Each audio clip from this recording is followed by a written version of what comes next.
전자기 유도 파트로 넘어왔습니다. 전자기 유도라는 개념은 사실 처음 공부하는 개념은 아니에요.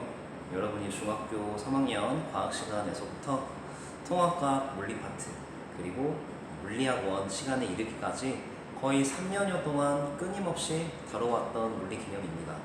그만큼 우리의 삶과 떼려야 뗄 수 없는 굉장히 중요한 개념임을 방증하는 것이겠죠. 에너지와 관련이 있습니다. 이 우리 인류 삶의 질은 불연속적인 계단형 발전이었고 그 발전의 중심에는 에너지가 있었어요. 다시 말해 에너지를 가공하는 방식에 따라 인류의 삶의 질이 결정됐다라는 말이 과언이 아닙니다. 인류는 유사히 이래 가장 세련된 형태의 에너지, 전기 에너지를 사용하고 있는데요. 그 전기 에너지를 생산하는 원리가 바로 오늘 공부할 전자기 유도입니다. 만약 전기 에너지가 우리 삶에서 사라져버린다면 어떤 불편한 일이 있을까요? 당장 이 더운 여름날 에어컨 작동은 고사하고 우리가 주로 쓰는 컴퓨터나 스마트폰 이런 것들에 제약이 생기게 되면서 개인적인 업무라든지 사회적 소통 이런 것들에 큰 제약이 가해지게 됩니다. 이런저런 제약들을 고려하다 보면 이 전기 에너지라는 것은 우리의 삶과 떼려야 뗄 수 없는 필수 소비재라는 것을 알게 되죠. 따라서 이 전기 에너지의 수혜를 받고 있는 문명인이라면 최소한 이 전기 에너지가 어떤 원리로 만들어지는지 알아야 할 것 같습니다.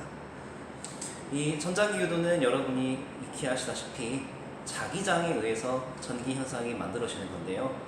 우리가 전자기 유도 파트를 들어오기 전까지는 전류가 자기장을 만드는 인과관계에 대해서 공부를 했습니다. 과학자들은 이 웨르스테드의 발견을 필두로 전기가 자기를 유도한다는 사실을 알게 되었는데 자연의 특징성에 입각한 그들은 거꾸로 생각하기를 시도해요. 전기가 자기를 만들었다면 자기가 전기도 만들어내지 않을까. 그 가설은 10년 뒤 패러데이에 의해서 정설로 뒤바뀌게 됩니다.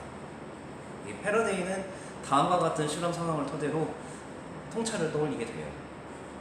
이 코일과 자석의 상대적인 움직임이 발생했을 때 코일에 어떠한 전원 장치가 연결이 되지 않았음에도 전류가 흐르다라는 겁니다. 여러분, 전류라는 것은 누구의 흐름이었죠? 그렇죠. 전하의 흐름이었죠. 물이라는 것도 흐르기 위해서는 수압이 필요하듯 전하도 흐르기 위해서는 무엇이 필요할까요? 그렇죠. 전압이겠죠. 이런 전압의 역할을 하는 것은 보통 건전지입니다. 그런데 패러데이의 실험 상황에서는 코일에 어떠한 건전지도 연결이 되지 않았음에도 전류가 흐르다라는 거예요. 언제만? 코일과 자석 둘 중에 하나가 움직였을 때에만.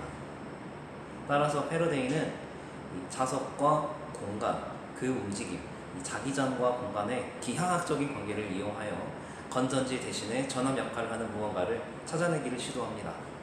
여기서 말하는 자기장과 공간의 기하학적인 관계, 그거를 자속이라고 불러요. 자속이라는 것은 어렵게 생각하지 마시고 우리가 일기예보에서 홍수가 터졌을 때 강물에서 유속이 몇 미터/세크이다라는 예보를 들어보셨을 텐데 그 물의 흐름을 유속이라고 하는 것처럼 자기장의 흐름이라는 비유적인 뜻으로 생각하시면 되겠습니다. 자속, 기호를 이렇게 쓰고 파이라고 읽을 거예요. 이 자속은 정의하기를 단위 면적 A를 지나는 자기장의 세기, 따라서 얘를 식으로 정의하려면 자속 파이는 자기장과 자기장이 통과하는 면적의 곱으로 정의를 합니다. 이 자속을 이용해서 실험 전후의 상황을 토대로 인과관계를 추출해내는데요. 코일이 가만히 있고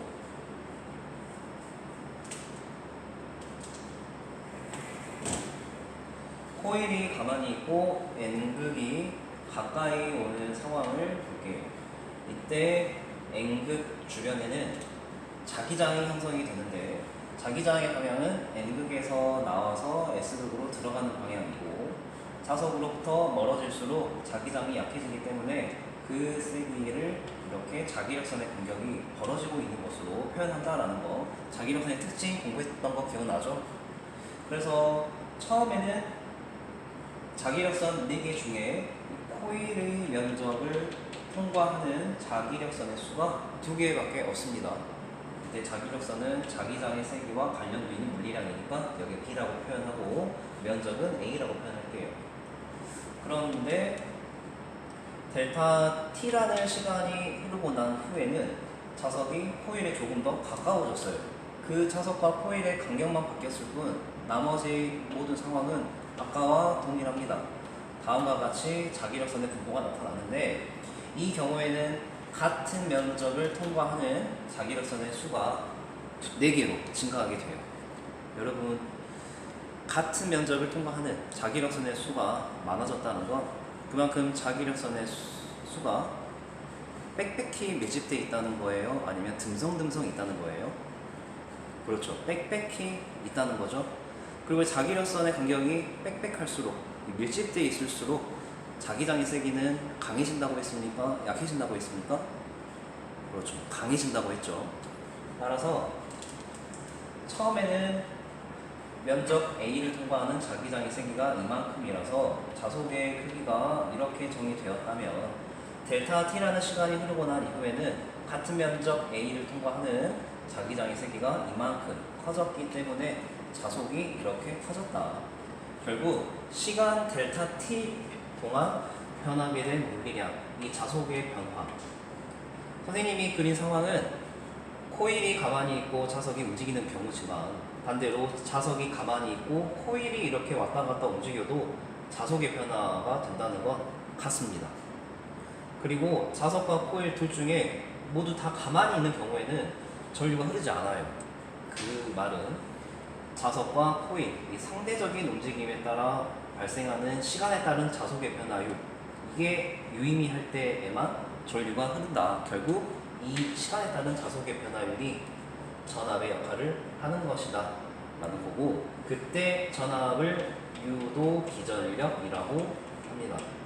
그래서 이 유도 기전력에 의해 흐르는 전류를 유도 전류라고 불러요. 그러면 이렇게 또 질문을 해볼게요, 여러분. 만약 자석과 코일이 같은 속도로 움직인다면, 여기서 같은 속도라는 건 같은 빠르기, 같은 방향으로 움직이는 경우에는 이 코일에 전류가 흐를까요? 여러분, 우리가 고속도로를 주행하고 있는 차를 타고 있습니다. 우리는 조수석에 타고 있고요. 운전석에 부모님이 운전하고 계세요. 시속 100으로 달려가고 있는 자동차. 여러분 옆에 앉아 계시는 부모님이 시속 100으로 달려가는 것처럼 보이나요? 자리에 가만히 앉아 있는 것처럼 보이나요? 자리에 가만히 앉아 있는 것처럼 보이죠? 다시 말해서 같은 속도로 움직이는 두 물체일 때 한 물체 입장에서 한 물체는 정지해 있는 거나 마찬가지입니다.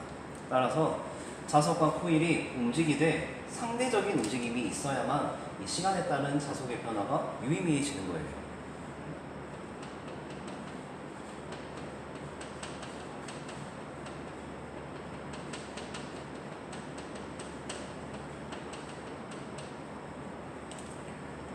따라서 페르네이는 실험을 토대로 자석과 코일의 상대적 움직임에 따라 발생하는 시간에 따른 자석의 변화율이 건전지 대신의 전압 역할을 하는 것이다. 그래서 이 전압의 크기, 유도 기전력의 크기는 시간에 따른 자석의 변화율에 비례할 것이다 라는 가설을 세우고 엄청나게 많은 실험을 합니다. 그를 귀납함으로 자신의 법칙을 유도하게 된 거죠. 이거를 확인하기 위해서 두 가지 상황 실험을 전제할 수 있는데, 첫 번째, 예를 들어서 2초라는 시간 동안 자석이 4가 바뀌었다. 그리고 같은 시간 2초 동안 자석이 6만큼 바뀌었다 라고 한다면 분수값은 왼쪽이 큽니까? 오른쪽이 큽니까? 오른쪽이 크죠. 오른쪽이 크다라는 건 그만큼 큰 유도 기전력이 생겼다는 거예요. 그리고 여러분, 같은 시간 동안 자석이 더 크게 바뀌려면 자석이나 코일이 빨리 움직여야겠죠. 이런 자석이 드라마틱한 변화가 이루어졌다는 건 그만큼 빨리 움직였다는 거. 즉, 빨리 움직일수록 시간에 따른 자석의 변화율이 커지기 때문에 강한 유도 기전력이 생긴다. 여기에다가 자석과 코일의 상대적인 속도가 빠르면 빠를수록 유도 기절력의 크기는 세진다. 실험을 통해서 확인했고요. 그 다음 자속식에서 파이는 뭐와 뭐의 곱이었습니까? 얘는 자기장과 면적의 곱이었죠. 실제로 실험을 했을 때 자석의 자기장이 셀수록, 즉 센 자석을 쓸수록 더 강한 유도 기절력이 생기더래요. 그럴 수밖에 없었던 것은 다음과 같은 관계식에 따라 자석이 세다라는 건 자기장이 세다는 것이고, 다른 모든 실험 상황이 동일하다는 전제하에 자기장이 큰 자석을 쓸 때에는 분자의 변화폭이 더욱 커지겠죠. 그래서 더 강한 유도 기절력이 생기게 되는 겁니다. 그 다음 추가로 패러데이가 실험하기를 코일을 많이 감으면 감을수록 유도 기절력이 세지더래요. 여기에서 n이 의미하는 것은 코일 감은 수입니다. 따라서 이러한 실험 상황을 종합하여 패러데이는 유도 기절력의 크기랑 코일을 감은 횟수와 시간에 따른 자속의 변화율의 곱으로 정의가 됩니다. 라는 귀납을 하게 된 거예요.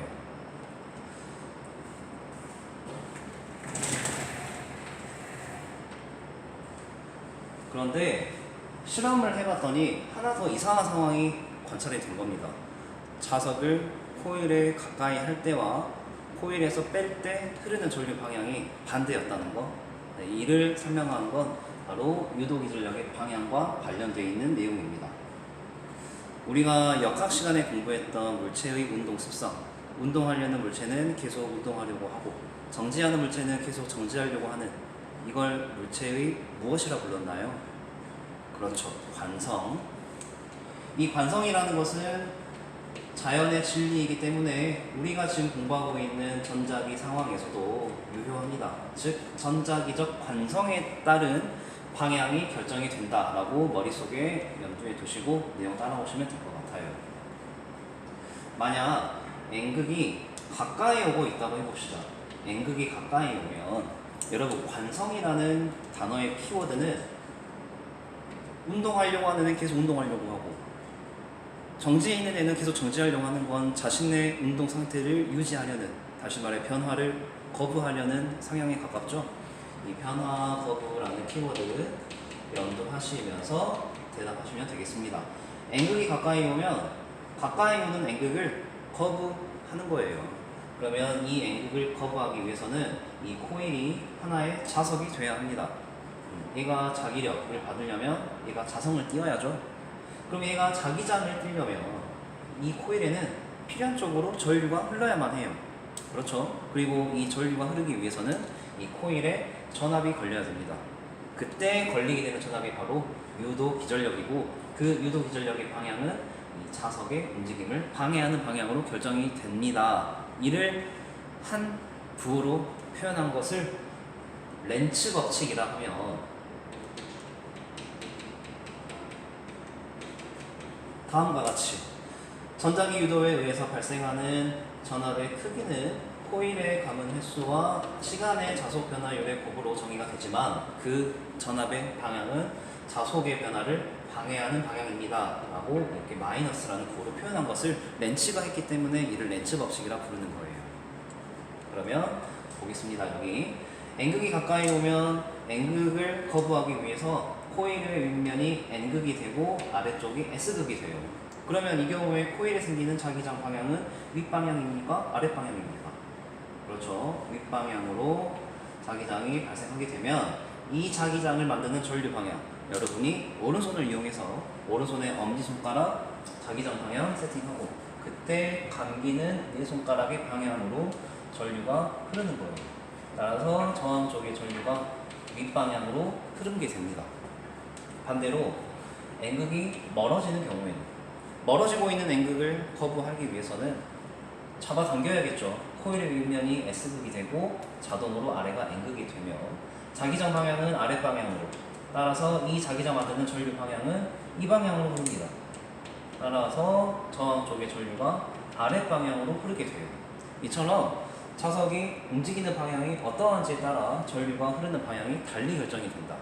그 일관된 규칙에는 자석의 움직임을 방해하는 방향으로, 그런데 이거를 조금 더 범용적으로 표현하자면 자석과 코일의 상대적 움직임에 따라 어떤 면적을 통과하는 자기장의 변화, 즉 자속의 변화를 방해하는 방향으로 유도 기전력의 방향이 결정된다. 그 방향에 따라 전류가 흐르게 되고 그 전류가 만드는 자기장이 결과적으로 자석의 움직임을 방해하더라. 이렇게 이해하시면 되겠습니다. 그러면 S극의 경우를 볼게요. S극이 가까이 올 때에는 거부하기 위해서 코일의 윗면이 S극, 아래쪽이 N극, 자기장 방향 아랫방, 전류가 흐르는 방향 이 방향. 따라서 저항 쪽의 전류가 윗방향으로 흐르며 S극이 멀어질 때에는 거부하기 위해서 멀어져가는 S극 잡아당겨야죠. 코일 윗면 N극, 아래쪽 S극, 자기장 방향 윗방향, 전류 방향 내 손가락 감싸는 방향.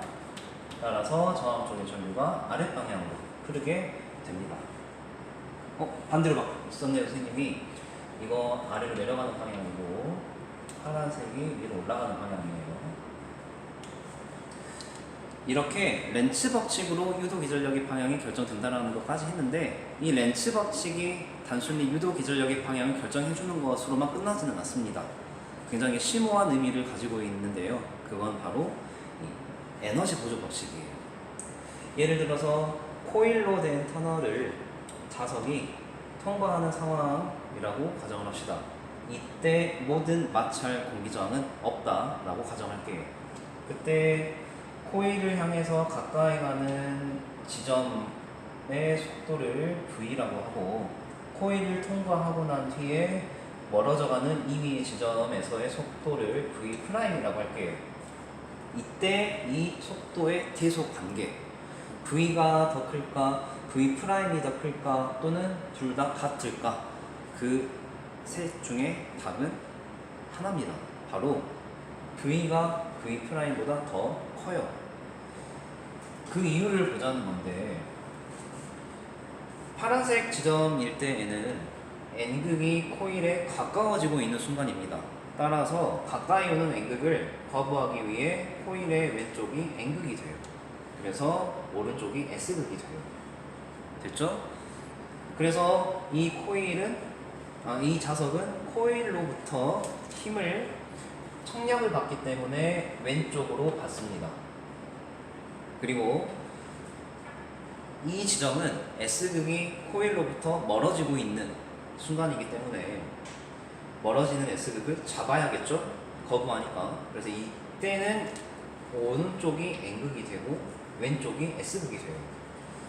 따라서 힘을 서로 다른 극끼리 작용하는 인력에 의해 왼쪽으로 힘을 받습니다. 어떻습니까? 이 물체가 운동하고 있는 오른쪽 방향과 반대 방향으로 힘이 계속 작용하고 있어요. 마찰력처럼. 그러니까 속도는 느려질 수밖에 없겠죠. 그래서 V와 V'을 비교하면 V가 더 빠르고, 속도가 줄었다는 건 이 자석이 가지고 있는 무슨 에너지가 줄었다는 겁니까? 그렇죠. 자석의 운동 에너지가 줄어들고 있다를 의미합니다. 하나 더 몇 가지 알아볼게요. 여기에서 가까이 N극이 다가가고 있는 지점에서는 자기장 방향이 이렇게 왼쪽을 가리키고, S극이 코일로부터 멀어지고 있는 이 지점에서는 자기장의 방향이 오른쪽, 즉 각 지점에서 코일에 형성된 자기장의 방향이 반대이다라는 건 이 저항, 즉 코일에 흐르는 전류 방향 또한 반대라는 거죠. 하지만 힘의 방향은 서로 같다. 이거 헷갈리지 말도록 합시다. 근데 이제 자석의 운동 에너지가 줄게 되었는데, 어쨌든 에너지 보존 법칙에 따르면 이 자석과 코일 시스템에서의 총 에너지의 양은 항상 일정해야 됩니다. 모든 마찰 공기저항 무시한다고 했었죠. 표로 정리를 해볼게요. 그래프로.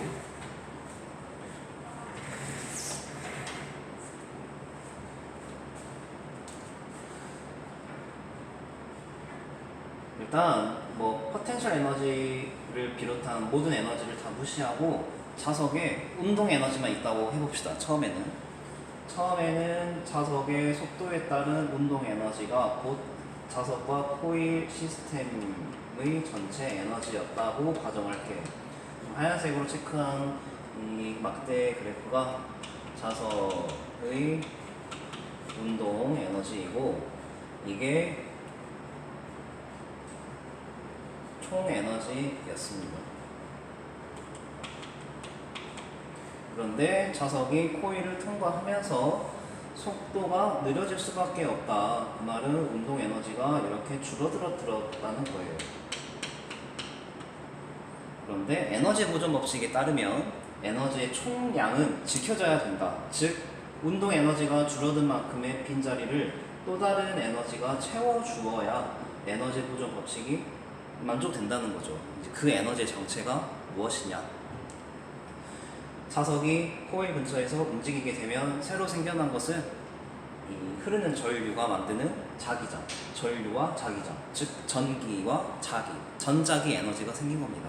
그 운동 에너지의 감소분을 전자기 에너지가 채워줌으로써 전체 에너지의 양이 일정하게 보존될 수 있는 거예요. 만약에 자석과 코일의 상대적인 움직임이 발생할 때 이 변화라는 것을 거부하지 않았다면 속도는 감소하지 않았을 겁니다. 따라서 운동 에너지는 처음과 나중이 똑같았을 거예요. 그런데 변화를 거부하지 않았어도 자석이 코일 근처에서 움직이게 되면 이 면적을 통과하는 자기장은 바뀔 수밖에 없고 그 시간에 따른 자석의 변화율과 이 코일에 감은 횟수를 곱한 값만큼의 전압이 생길 것이며 그 전압에 의해 전류가 흐르고 전류가 자기장을 만들 거잖아요. 그 전자기 에너지는 생겨날 수밖에 없다. 운동 에너지는 그대로인데 전자기 에너지 생겨난 것만큼 에너지의 총량이 늘어나 버리는 기현상이 발생하는 겁니다. 이런 일은 절대 일어나서는 안 되죠. 따라서 자연은 그 전자기 에너지가 생겨난 것만큼을 감안하여서 운동 에너지를 줄여야만 했고 그 결과로 변화는 거부될 수밖에 없었다라는 겁니다. 따라서 렌츠 법칙은 우리가 익히 알고 있었던 에너지 보존 법칙을 전자기 현상에 맞게 각색하는 것에 지나지 않아요. 네, 여기까지. 그 다음 운동 기전력 파트 보겠습니다. 전자기 유도가 활용되는 사례는 참고 사이트 들어오셔가지고 읽어봐도 충분할 것 같습니다. 운동 기전력은 그림을 그리고 나서 설명을 할게요. 예를 들어 지면 아래로 들어가는 균일한 자기장 그 세기가 B라고 하겠습니다. 이 영역은 지금 다 지면 아래로 들어가는 자기장이고 균일해요. 근데 그 영역에 이렇게 디귿자형 도선을 세팅합니다. 디귿자형 도선의 저항을 R이라고 할게요. 그리고 여기에 좌우로 움직일 수 있는 직선 도선을 세팅하고 이 도선을 오른쪽으로 등소 운동하겠다. 그리고 이 디귿자형 도선의 세로 길이를 L이라고 하고 이 가로 길이를 X라고 하겠습니다. 이때 벌어지는 전자기적 현상을 전자기 유도 관점으로 설명을 해요. 이제 물리학원 교과서에서는 어떤 식으로 설명을 하냐면 도선이 이렇게 오른쪽으로 오게 되면 이 면적을 통과하는 지면 아래로 들어가는 자기장의 세기가 커질 수밖에 없죠. 여러분 기억나시죠? 이거 자속이라는 것은 자기장과 면적의 곱인데 도선이 오른쪽으로 오면 올수록 이 디귿자형 도선과 직선 도선이 이루고 있는 이 고리의 면적이 증가하기 때문에 자속의 크기가 증가하게 됩니다. 아래쪽 방향을 향하는 자속이 커지죠. 그러면 전자기 유도에 따라 그 자속의 변화를 방해하기 위하여 자기장을 이렇게 윗방향으로 만들어내는 겁니다. 아래 방향으로 증가하는 자속의 변화를 거부하기 위해서 그 반대 방향의 자기장을 만들어내는 거예요. 그러면 이 자기장을 만들기 위해서는 이 고리에 전류가 흘러야죠. 그 전류는 어떤 방향으로? 이렇게 감싸야 오른손의 엄지손가락이 칠판 앞으로 나오기 때문에 전류는 이렇게 반시계 방향으로 흐르게 됩니다. 됐어요? 실제 여기에 흐르는 전류가 반시계 방향이고 이 전류의 크기도 그런 식으로 설명을 하는데, 일단 전류의 크기, 여러분 전류라는 것은 중학교 3학년 때 공부했던 옴의 법칙에 따라 전류는 그 전류의 원인, 전압의 크기에 비례하고 전류의 흐름을 방해하는 저항에 반비례하여 결정이 됩니다. 따라서 이 전압의 값을 정의해야 되는데, 전압이라는 것은 여기에서 발생하는 전압, 우리 방금까지 전자기 유도 관점으로 설명했죠. 그래서 전자기 유도에 따라 발생하는 유도 기전력의 크기, 유도 기전력의 크기는 코일의 가문 횟수와 시간에 따른 자속의 변화율 있어요. 일단 크기만 따지는 거니까 방향 부호 빼버릴게요. 현재 고리는 한 번만 감겨 있습니다. 그래서 N은 1, 그 다음 이거 지금 파이라고 써요. 파이. 얘는 이제 델타 T분의 델타 BA로 표현이 될 거고, 이 면적 A는 세로 길이 L과 가로 길이 X의 곱일 거예요. 따라서 이렇게 델타 T분의 델타 BLX. 그럼 밑으로 와서 얘가 이렇게 움직여도 자기장이 균일하고 이 세로 길이의 L도 상수값이기 때문에 B와 L은 앞으로 튀어나오고, 시간에 따라 바뀌는 것은 이 가로 길이 X입니다. 여러분 단위 시간 동안 이동거리의 변화는 속도죠. 이거 V로 등속운동 한다고 했으니까 이 값은 이렇게 BLV로 표현이 돼요. 다시 말해 유도 기전력의 크기가 BLV라서 이 상황에서 고리에 흐르는 전류의 세기는 다음과 같이 정의가 됩니다. 실제로 실험했을 때 활용했던 자기장의 크기, 여기 저항의 크기, 뭐 속도의 크기, 이런 것들을 다 집어넣으면 거기에 부합한 결과가 그대로 나와요. 전류의 방향과 크기가 전자기 유도 관점으로 설명했을 때 완전히 들어갔기 때문에 이를 전자기 유도다라고 생각할 수 있겠지만, 사실 엄밀히 따지면 이는 전자기 유도가 아닙니다.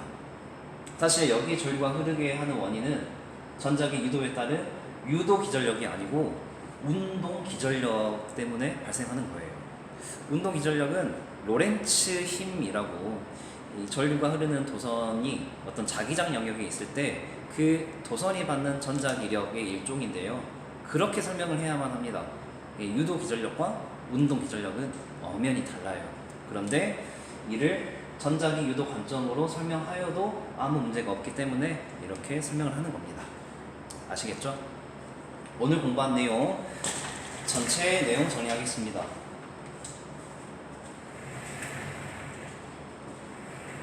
네, 전자기 유도에서 발생했던 유도 기전력의 크기는 자기장과 공간의 기하학적인 관계, 자속이라는 개념을 토대로 그 크기는 코일을 감은 횟수와 시간에 따른 자속의 변화율로 결정되는 유도 기전력이다 라고 정의했고, 그 유도 기전력의 방향은 자속의 변화를 방해하는 방향이었다를 우리는 마이너스 렌츠의 법칙으로 정의했습니다. 그리고 이렇게 도선이 움직임으로 인해서 발생하는 전압과 전류의 크기는 다음과 같이 정의가 되는데, 이는 전자기 유도 관점으로 설명하여도 결과값은 똑같았기에 무방했다라고 내용 정리했어요. 지평선 넘어 저내리는 태양은 또 다른 누군가에게 떠오르는 태양이 되기도 합니다. 남들이 꿈을 꾸는 그 시간에 누군가는 두 눈을 똑바로 뜬 채로 꿈을 키워가기도 하는데요. 오늘 이 시간에 그 사람들의 노래, 오원재와 그레이와 로코의 시차라는 노래입니다. 비록 내 시간이 남들과는 다른 시간 속에 머물고 있을지라도 그 삶의 시차 속에서 나의 삶을 강단 있게 꾸려갈 수 있었던 것은, 내 시간은 남들이 돈 주고 가는 파리의 시간과 다를 바 없이 소중하다라는 역발상에서 비롯된 게 아닐까. 그런 역발상이 있었기에 동방의 소음이 전국을 울려낼 히트곡이 되었던 거죠. 이처럼 역발상은 숨어있는 가치를 드러나게 합니다. 전기와 자기의 관계를 거꾸로 보았던 패러데이의 역발상이 있었기에 우리가 전기 에너지의 수혜를 톡톡히 받고 있는 것처럼요. 이처럼 역발상이라는 이 사고방식을 여러분의 삶에서도 그대로 적용하여 여러분이 미처 몰랐었던 그 숨어있던 가치를 찾길 바랍니다. 오늘도 물리를 통해 인생을 배웁니다.